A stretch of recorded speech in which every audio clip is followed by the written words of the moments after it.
Bonjour à tous, aujourd'hui je fais une petite vidéo pour vous présenter l'enclos de mes tortues. Donc là on peut voir que l'enclos fait 45 mètres carrés. Je l'ai divisé en 3 parties. Donc on a une grande partie herbe où ils peuvent se nourrir. Et ensuite ici on a un plexiglas de 5 mètres carrés, entièrement coffré sur le côté, sur le dessus. Et ici c'est une autre sous-partie si j'ai une tortue malade. S'il y a un souci, je peux en isoler une. Donc j'ai monté tout autour des planches de coffrage avec des piquets bois. Et j'ai fait une petite décoration avec de la canisse. Donc j'ai monté sur 50 cm de hauteur. À l'intérieur c'est pareil, canisse. Donc aujourd'hui je vous fais une vidéo de présentation sur toutes les variétés de plantes que j'ai pu mettre.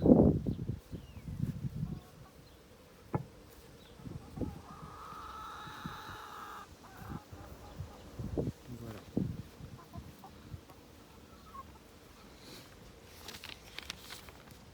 Donc ici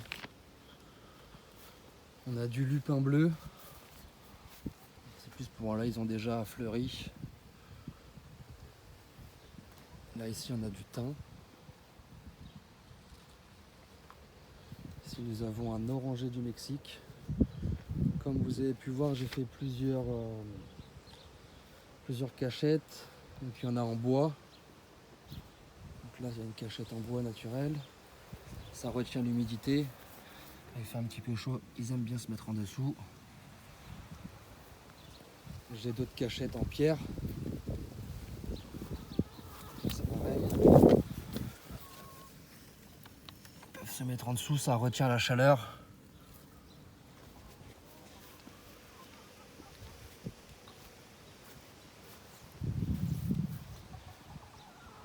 Idem.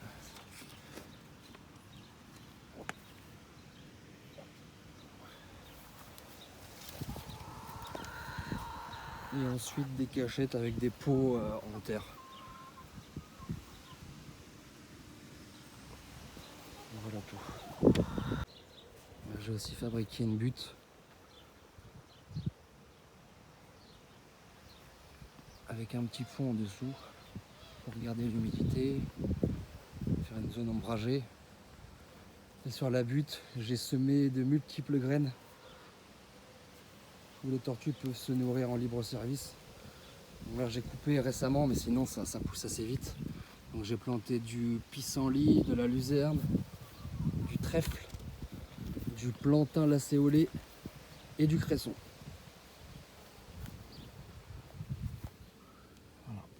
Donc ils ont tout pour se nourrir.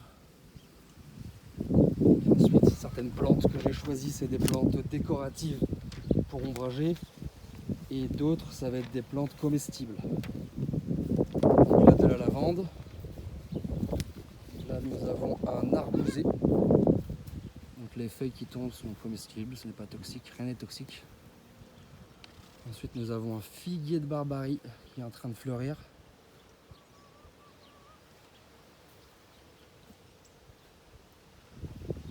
Donc ça les tortues en raffolent. Je leur coupe des petits bouts.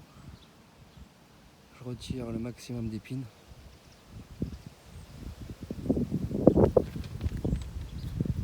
Ensuite on retrouve encore un lupin. Une souche de bois naturelle. Nous avons un graminé. Un hibiscus de Syrie. On peut dire aussi Altea.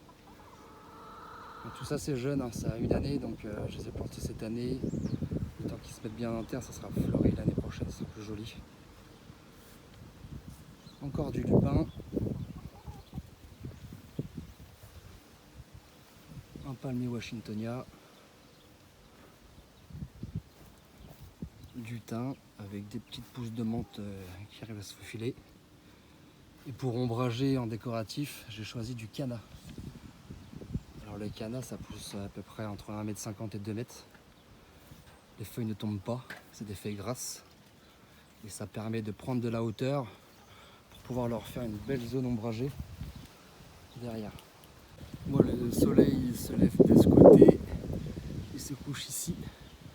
Ma zone ombragée, je l'ai bien faite en plein milieu, on peut voir justement l'ombrage. Ensuite, juste derrière ma zone ombragée, j'ai creusé pour faire un petit bassin de rétention d'eau. Ça fait une zone humide. Voilà, avec le manque d'eau, c'est pas très humide. Ensuite, nous avons du sedum remarquable. Donc ça, les tortues, pareil, ils en raffolent. Je leur arrache des petites feuilles comme ça. Ils adorent ça. C'est des iris, plus décoratifs pour donner une petite touche de couleur. Ensuite, ça, j'ai planté ça hier. Il n'a pas une très belle forme, très belle tête plutôt. C'est un rosier, donc toutes les feuilles, les pétales de rose, et c'est pareil, les tortues adorent. Donc un rosier ici, un rosier là. Ici j'ai des fraisiers. Les tortues peuvent venir en chercher quand ils veulent. Voilà tout.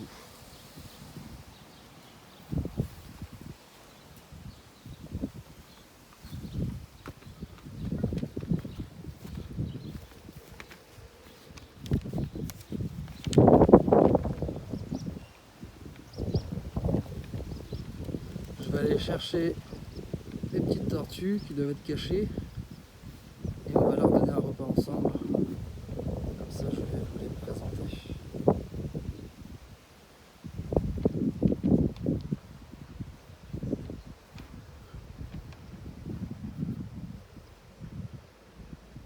Et évidemment, n'oubliez pas des camels d'eau. Faire attention qu'elles ne soient pas trop remplies pour pas qu'elles se noient.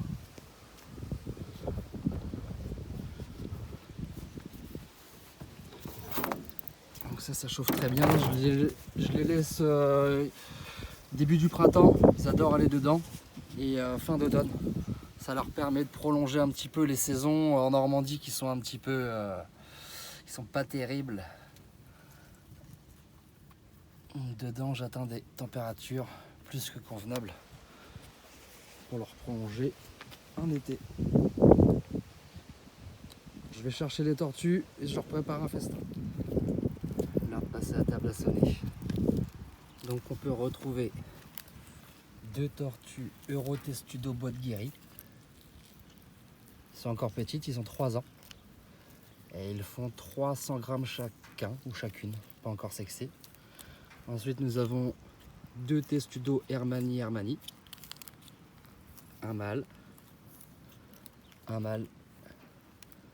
et la femelle. Donc les 2 mâles ils font 400 grammes et ils ont 7 ans. Et celle-ci, la femelle, elle fait 1,61 kg il me semble. Donc voilà, donc une fois par semaine, voire une fois toutes les 2 semaines, je leur donne en complément, comme vous pouvez voir, des endives. Alors ça peut être de la mâche, avec des fraises, des cerises, du kiwi. Là en l'occurrence, c'est de l'abricot ou de la pêche, je sais plus. Donc ça leur fait un apport en vitamines qu'ils n'ont pas forcément dans le parc. Et ensuite de temps en temps aussi un apport, la tortoise diète. Donc c'est un complément, comme vous pouvez voir, de fleurs desséchées. Je leur mets dans une assiette et je vaporise un petit peu avec de l'eau. Donc voilà.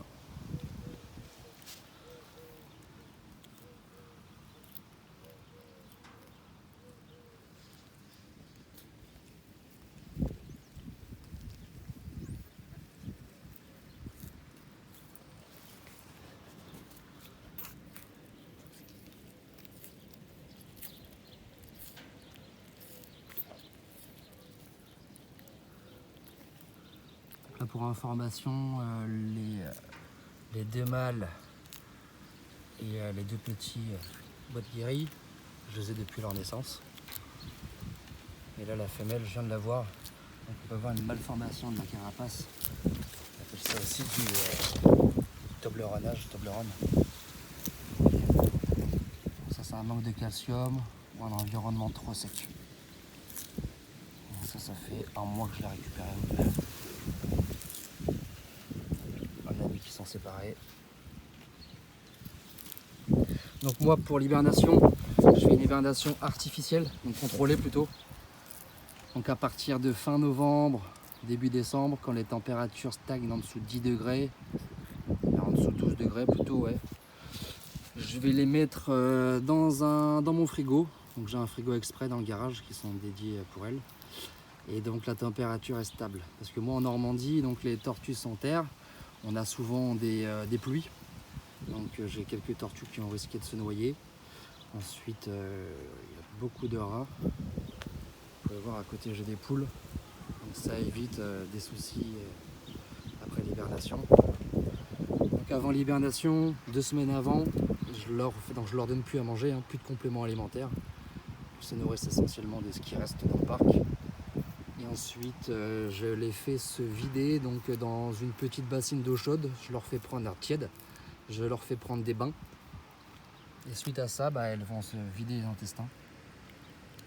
Je répète cette opération tous les 2 jours pendant une semaine minimum, avant de les mettre dans un gros tupperware avec du substrat et dans le frigo. Et ils se réveillent en général, je les sors d'hibernation début mars. Début mars, avril, ils restent essentiellement, je cloisonne, ils restent essentiellement dans nos clos à réchauffer, en plexiglas. Et à partir du mois d'avril, ils ont accès à tout le terrain. Et voilà tout. Donc on peut voir ceci, 1,61 kg, ça représente quand même. C'est dommage qu'elle a été un peu maltraitée entre guillemets au niveau du Toblerone, mais bon.